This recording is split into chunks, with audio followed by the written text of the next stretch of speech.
Welcome to Used Tools. Today I'm going to tell you how to tile your house.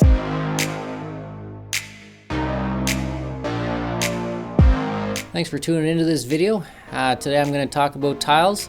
And if you have any questions about your own projects back at home, type them in the comments below. I'm regularly checking them out, and I can probably answer any questions you might have, or at least tell you where to find the answer. So let's get into it. Now, I love tiles in my house. It's my favorite type of flooring, and I also absolutely love it in the bathroom, especially around the tub or shower surround. Now, there's a few different types of tiles, lots of options, lots of colors, textures, you name it. You've got your ceramic tiles, porcelain tiles, and natural stone tiles. They each have their merits and best uses. My personal favorite is porcelain because they're very consistent with their sizes if you get good quality ones, which is important if you like consistent grout line thicknesses. And porcelain tiles are also very strong. Stone tiles are very nice, but sometimes they can be porous, and sometimes they can break easily when you're cutting them, especially if it's a type of stone that is full of natural fissures and cracks. Now, the type of tile that I choose is fairly dependent on the location I'll be using it. For example, a tile that I'm going to be putting on a floor, I want to be very strong, and something that I'm putting on a wall, I might like to be pretty light. Now, for floors, I tend to go with porcelain tiles, especially here in North America, where we have a lot of wood floors with a wood subfloor and wood framing underneath. So the wood has a fair bit of flex, so I need a strong tile that's not going to crack when people step on the floor.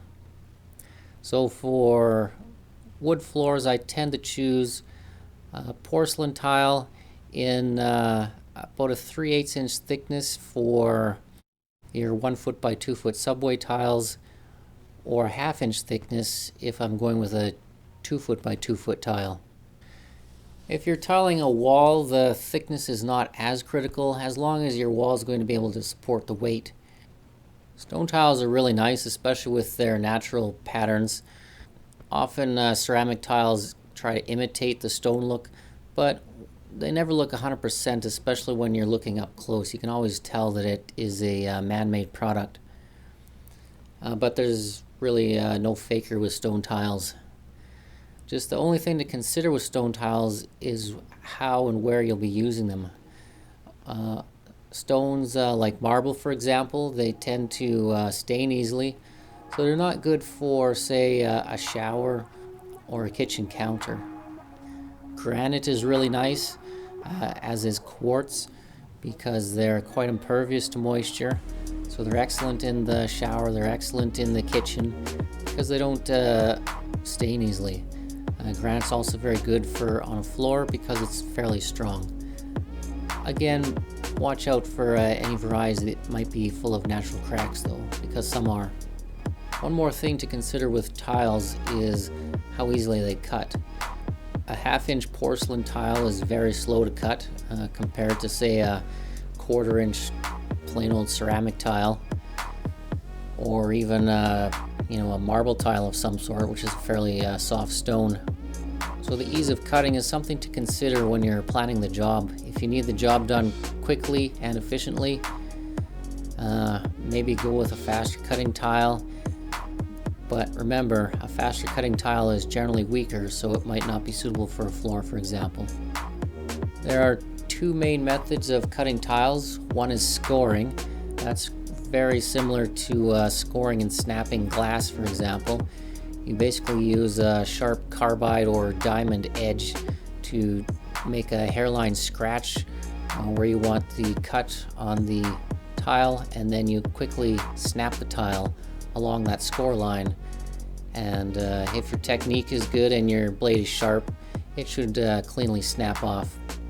Sometimes it's hit or miss. Sometimes the corners tend to break off at weird angles, but that's just the risk of using the scoring method. But it does have its place because it's probably the fastest way to cut a tile. The other way to cut a tile, and my personal favorite because it rarely goes wrong, is to use a wet saw. And these use a diamond blade a rotary diamond blade that has a continual stream of water being poured on it to cool and lubricate the blade, and the diamonds will cut through basically any tile out there. Now the only thing to remember when you're cutting with a diamond saw is that blade needs to stay wet at all times. If it gets dry, the blade's going to heat up, it's going to deteriorate your edge, the blade will probably warp and bind, crack your tile, and the blade is going to be no good anymore. The other good thing about using a diamond blade as opposed to scoring and snapping your tiles is you can do more intricate cuts. With a snap, it's basically just a straight line and that's it. Straight line, edge to edge, and you don't have any other options. But with a diamond blade, you can cut out holes for your heating ducts, for example. And with diamond cutting, it's best to go slow when you're cutting. If you go too fast, your blade's going to heat up, and the track of the blade is actually going to start wandering. You won't get a nice straight line. So go slow within reason, and you'll end up with a better product in the end.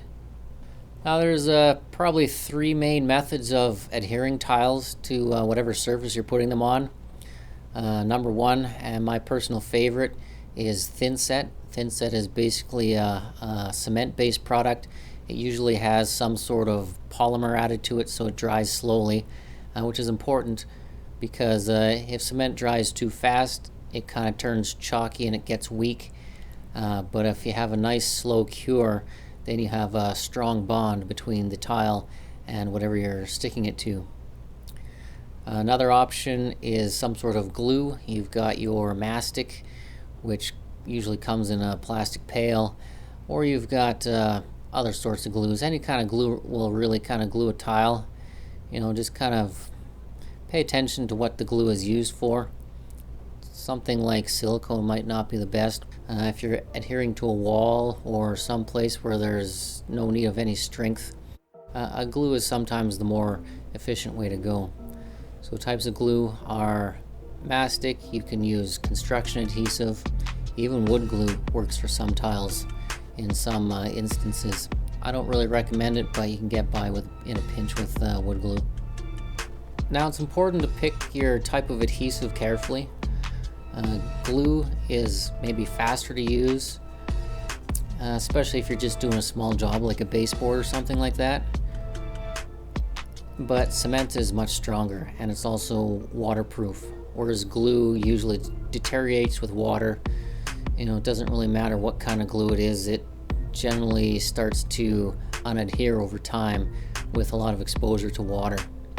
And if you're putting your tiles on a floor or some other place where they require high strength, thin set is definitely the way to go. There's no question that cement on the floor is much stronger than a glue, and this is because cement is inflexible, whereas glue is flexible. So if you're walking across a tile floor that's adhered with glue, the glue will compress a little bit, which will allow the tile to bend slightly, which might result in cracking. But with thin set doesn't compress, and if you're putting down a nice bed of thin set, maybe you're putting down 1/4 inch or 3/8 of thin set down on the floor, that's going to bond to the tile, and it really becomes a part of the tile to some degree. So now your 3/8 inch tile is, you know, now 5/8 with the thin set added to it. So you can imagine a 5/8 inch thick tile has a bit more rigidity than a 3/8. Another location where thin set is excellent is in the shower or your tub surround, because as water penetrates the grout lines and the thin set gets wet, it's not going to debond. It's not the bond isn't going to decompose over time. You don't really have to worry about mold. And thin set is also great for outdoor tiles. Maybe you're tiling your patio, maybe you're tiling the walls of your house on the outside. Just a thing to remember with thin set, it'll stick great to your tiles, but it might not stick to whatever you're adhering your tiles to. So for example, if you have a wood subfloor, the thin set is not going to adhere to the wood at all. So one way to get around this is to use metal lath. Metal lath is kind of like a screen, and you just put that down on your subfloor, nail or staple it down, and when you put the thin set in, it kind of surrounds the metal lath, and the metal lath is basically embedded inside the thin set, and so that structure is able to secure the tiles to the wood subfloor via the metal lath and the staples. If you're tiling a shower, metal lath might not be the most suitable because number one, it'll probably rust over time, and also you would like to waterproof your shower. And the way to waterproof it and adhere your tiles to the wall at the same time is to use a fuzzy plastic membrane. And these are sold in various brands at your local hardware store. And basically one side of the fuzzy plastic adheres to the backer wall, and the other side of the fuzzy plastic adheres to your tiles via the thin set. And the fuzz on the plastic membrane gets embedded inside the thin set, and that's how the tiles are adhered to the plastic.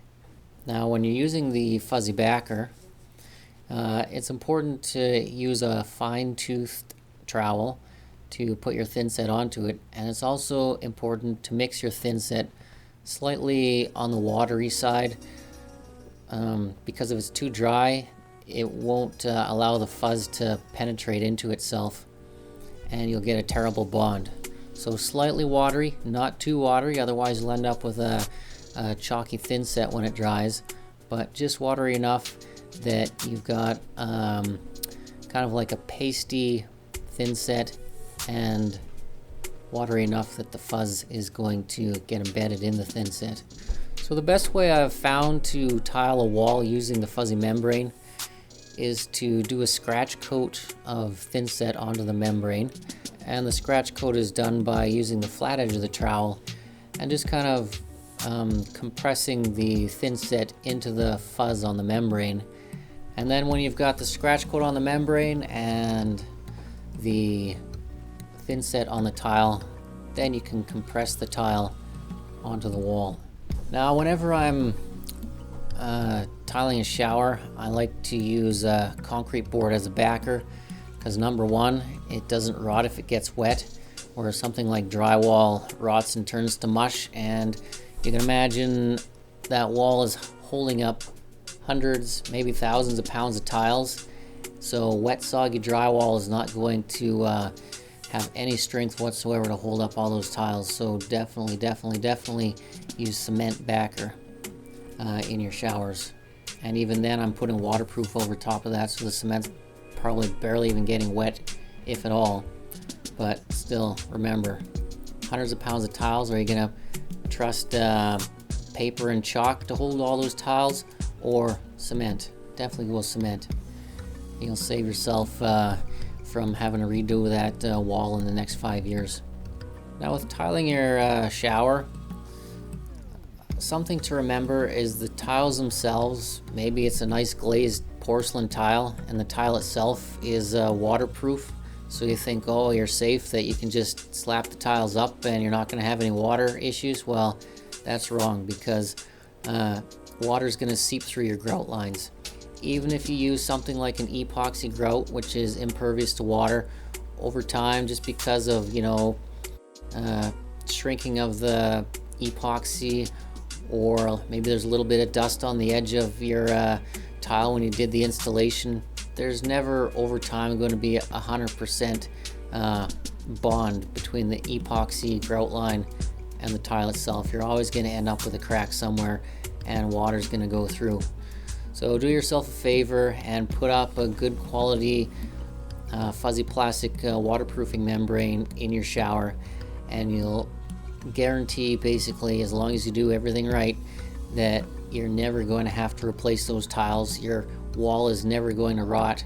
And if you're putting your tiles on, like the wall in your living room going over the drywall, just remember that the tiles don't really stick to drywall all that well, even if you're using a glue that sticks to paper or to the paint or whatever. Because remember, those tiles are being held up by the thin paper surface of that drywall, and these tiles are heavy and paper is not strong. So what I like to do is screw metal lath up the wall, screw it into the studs, or nail it, but secure the metal lath to the wall, and embed the metal lath into the thin set when I'm adhering the tiles to the wall. You'll save yourself a lot of trouble, and that tile wall will be standing as long as your house is. Now when you're tiling your floor, especially North America here, where you've got a wood subfloor and over wood framing, do yourself a favor and screw your subfloor down before you start tiling. Most subfloors, especially if your house is a little older, they're usually nailed down. I'm sure you've walked over your wood floor or your carpeted floor or whatever and heard it squeaking. That's because your nails are slightly loose and your subfloor is able to move up and down. So screw it down so it can't move, because if it is a mobile subfloor, it's going to flex. Your tiles are going to crack every time you walk over it. Now, tiles are quite a natural choice if you're flooring over top of cement. Maybe it's your back patio, maybe it's your basement floor, maybe it's inside your shower. You've laid cement board as the subfloor because you think that's the smart thing to do, which it is, because you step out of the tub and you're stepping on getting water all over the place, and cement's not going to rot where wood is, right? So cement backer on the floor is a pretty good idea. The thing about going over cement is cement quite often has cracks in it. And the thing with tiling over top of cement cracks is 99% of the time over the years, that crack is going to transpose and carry through the tiles itself. And so what was once a nicely beautiful finished tile floor now has cracks running through it, because the cracks that were in the cement have now traveled to the surface. There is a way to get around this though, and that is to use a little bit of that fuzzy plastic membrane and just lay it over top of the cracks. You just glue one side of the fuzzy membrane down to the crack and run your tiles over top of that fuzzy membrane, and the membrane will kind of act like a buffer, so that if the cement is going to move ever so slightly, the membrane won't allow that motion to travel up into the tile itself. And you don't have to put the membrane over top of your entire cement floor. It might help in the long run if new cracks show up. Now the last step in tiling is your grouting. A grout job can really make or break your tile job. One thing that I like to do to kind of guarantee getting a good grout job in the end is to consistently clean my tiles as I'm laying them. If I've got thin set or glue all over the surface of the tiles, or all through the grout lines in the tiles, that's the space in between the tiles, it's going to mess up your grout job. The thin set or glue is going to get into the grout, mess up its color. It's going to get chunks in there. You're going to have uneven surface on your grout lines. It's just going to be terrible. So clean your tiles as you're working as best you can. It's never 100% though. So after I've laid my tiles, I always take a screwdriver or something similar and I chisel out the residual cement that's poking up through the grout lines. You don't have to go all the way down to the base, just kind of chisel them out in a little V-notch like that, so that when you put your grout in, it's going to nicely lay flat with the surface of your tiles. And then after I chisel out all the grout lines, I take the vacuum and thoroughly vacuum the entire surface, paying attention to vacuuming out the cracks between the tiles. And then I take a clean cloth or a sponge and I clean the entire surface prior to grouting, and then I let it dry, because if you have a bunch of water in the cracks between the tiles, the grout is not going to stick and it'll eventually pop out over time. Now when you're doing the grouting itself, be sure to mix it nicely. If the grout is too thick, then it's not going to penetrate the gaps between the tiles very good.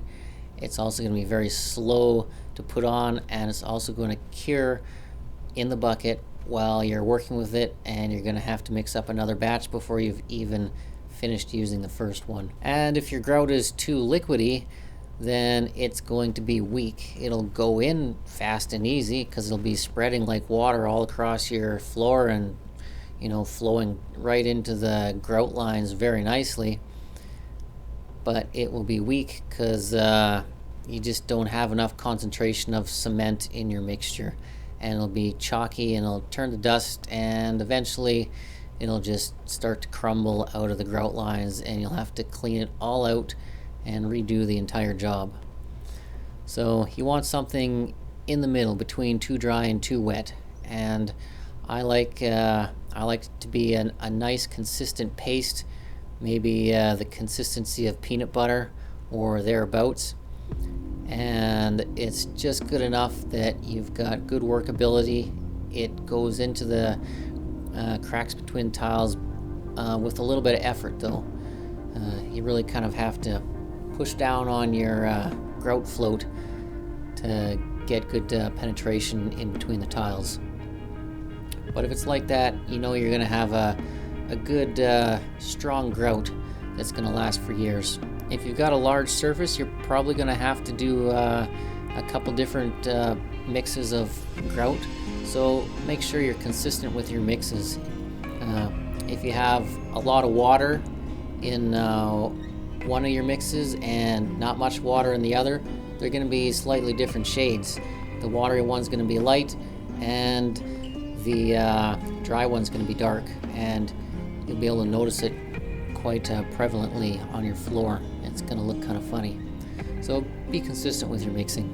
And so the way to do your grouting is to take your grout float, which is basically like a rubber trowel, and just kind of spread it into the cracks. Just wipe it across the floor while compressing at the same time, and it'll flow into the cracks. Don't leave big blobs of it here and there and everywhere. Try to get as much into the cracks as possible and have the surface of the tiles as clean as possible. And don't let that grout dry on the surface of your tiles, because it is extremely difficult to get off. And if you let too much of it dry and you've got the wrong type of tiles that grout really sticks to, you're probably going to have to use nasty chemicals to break down the grout on the surface. Usually acids will do that job for you.